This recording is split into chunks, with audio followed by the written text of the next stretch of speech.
Lubos ang pasasalamat ng mga residente sa Albay matapos makatanggap ng tulong mula sa lokal na pamahalaan.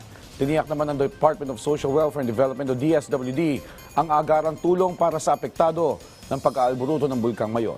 Yan ang report ni Christine Villanueva ng Radyo Pilipinas, Albay.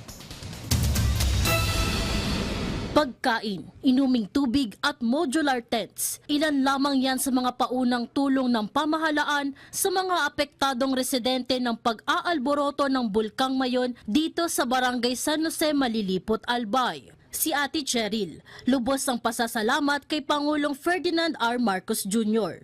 Sa kabila kasi ng hirap at pangambang dulot ng paglikas, hindi nakalimot sa kanila ang pamahalaan. Nagpapasalamat po kami kay President Marcos, at least hindi po kami nila pinababayaan, niya po.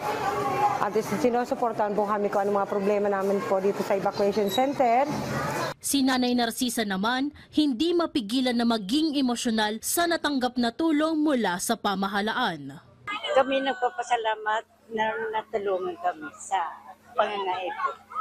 Kasi nga kami sa mayong bukin.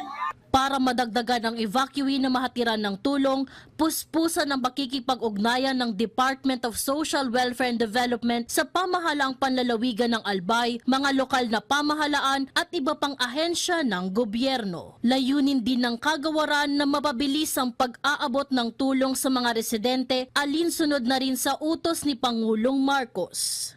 Ang goal namin by this Sunday or Monday, dapat 250,000 na yung family food packs na naka-impact lang dito sa Region 5. Kaya maaga tayong pinapunta ng Pangulo dito.